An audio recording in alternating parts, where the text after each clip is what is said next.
ഇവിടെ കഴിഞ്ഞ ആഴ്ച നമുക്കൊരു ഇത് വന്നായിരുന്നു, ഒരു NRI-കാരൻ. കഴിഞ്ഞ ആഴ്ച ഞങ്ങൾക്ക് വിളിച്ചു ചോദിച്ചായിരുന്നു ഇവിടെ മൂവാറ്റുപുഴ മോനിപ്പള്ളി ഭാഗത്ത് എവിടെയെങ്കിലും സ്ഥലം കൊടുത്തിട്ടുണ്ട്. റബ്ബർ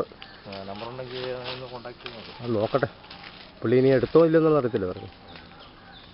ഞങ്ങളെപ്പോലെ തന്നെ ഒത്തിരി ആൾക്കാർ വേറെ ഉണ്ടല്ലോ. പക്ഷെ അവരൊന്നും പേപ്പറിൽ ഇടിയട്ടെ കേട്ടോ, ചേട്ടൻ്റെ പൈസ പോവുള്ളൂ. ഈ അതാ പറഞ്ഞേ, എറണാകുളം JC ഗ്രൂപ്പ് നമുക്കറിയാവുന്ന ആൾക്കാരാ. പിന്നെ ആ അയ്യോ, അത് ഞങ്ങളുടെ കൂട്ടത്തിൽ ജോലി ചെയ്തിട്ട് ഒരുത്തിയാ. കാരണം അവള് എൻ്റെ കൂട്ടത്തിൽ ഞങ്ങളുടെ കമ്പനി ജോലി ചെയ്താ. ജോലി 3 മാസം ചെയ്ത് കഴിഞ്ഞപ്പോഴേക്കും ഞങ്ങളുടെ ഡോക്യുമെന്റേഷൻ എല്ലാം എടുത്തുകൊണ്ട് പോയി പുള്ളിക്കാരത്തി സ്പീഡ് വേ എന്നും പറഞ്ഞുകൊണ്ട് തുടങ്ങിക്കഴിഞ്ഞിപ്പോൾ കേസായി. കാരണം കാശ് മേടിച്ചവർ ഒരു എൻക്വയറി ഇല്ല, പേപ്പറിലും കൊടുക്കാതെ കഴിഞ്ഞ് സമ്മതിക്കുമല്ലോ. വളരെ കേസായി. പിന്നെ കാന്തികാര പോലീസ് സ്റ്റേഷനിൽ വെച്ച്